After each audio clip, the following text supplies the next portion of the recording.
Good afternoon, class. Again, my name is Brad Walter, and today our lesson for the day is going to be about an aircraft visual inspection, specifically a pre-flight inspection. Upon successful completion of this lesson, hopefully you will be able to successfully perform a visual pre-flight of the interior and exterior of the airplane and discuss all associated limitations involved with a pre-flight inspection. If you'll notice the picture in the background of this slide, that's something I want you to remember for the future when we actually do the pre-flight of the aircraft. As you'll notice, there's one continuous line that goes around the outside of the plane to complete that pre-flight inspection. This is important because it helps you develop a flow for your inspection and helps you with timeliness and efficiency of getting everything inspected that you need to, while minimizing the amount of time that it takes you. Our objectives for this lesson are to visually inspect the interior of the aircraft, visually inspect the exterior of the aircraft, and state the limitations associated with the interior and exterior visual inspection of your aircraft.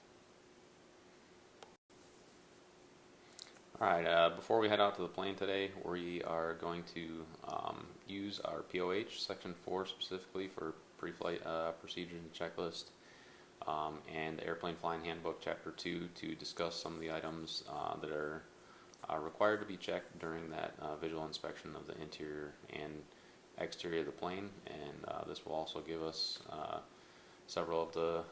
should give us all of the limits involved with a interior and exterior pre-flight of the plane. One of the things you want to keep in mind is as soon as you walk out to the plane, as soon as you see the plane, your pre-flight preparation should start. You should be looking at everything around the plane, see if you see any visible leaks of any sort, fuel, oil, see if you have a flat tire, see if the aircraft is tied down, see if there's a pitot tube cover on, and just inspect the general condition of the plane. That's one of the big keys in your interior and exterior pre-flight is inspecting general condition. If you do enough pre-flight inspections, you'll start to see what normal looks like. So then anything that is abnormal during a pre-flight will stick out to you much better. So I have on hand the POH, so we can use Section 4 to get through the checklist as we go along, and we can also back ourselves up to the Airplane Flying Handbook to make sure that everything is covered as well.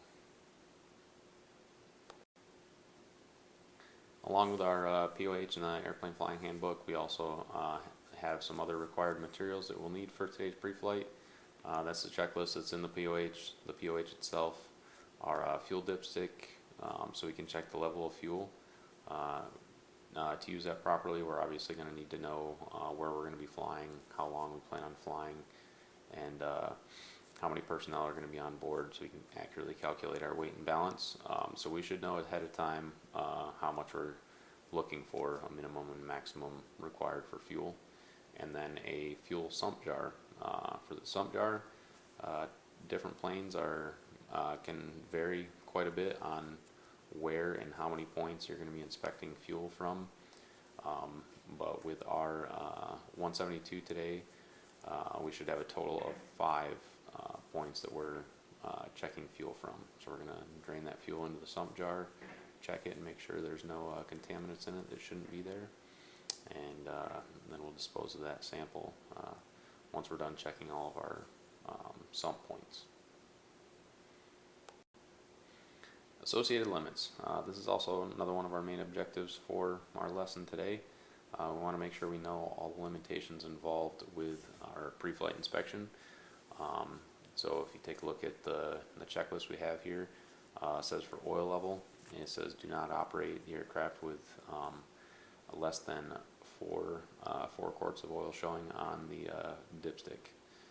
So we'll check that when we get to the nose of the aircraft. We'll pull out the dipstick and make sure we have at least 4 quarts showing on that dipstick. Otherwise, we're not going to be flying today unless we have oil to add, and then we can top it off and still have a successful pre-flight. Our fuel level we already kind of discussed, just knowing and making sure we have the correct amount for the day's flight. Lights, this will be determined on whether we're going to be a day VFR or IFR flight, night IFR. That will determine what lights we do and do not need to have operating for the flight.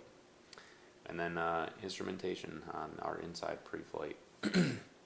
Want to make sure we're checking everything, make sure our VSI is reading close to 0. Our airspeed indicator should be reading 0. Our altimeter should be reading within 75 feet of our field elevation, and just checking everything else out to make sure that they're reading what the POH and checklists say that they should be reading.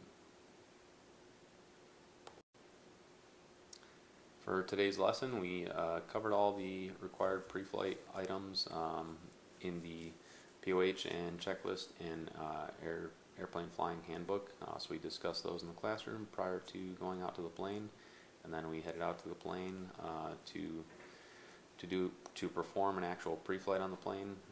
Make sure it is good interior, exterior, and limits wise. So you successfully inspected the interior of the aircraft, successfully inspected the exterior of the aircraft, and accurately stated the limitations associated with your aircraft. So great job on your pre-flight today. And these are the references that we use to successfully and accurately perform a pre-flight on the exterior and interior of a Cessna 172.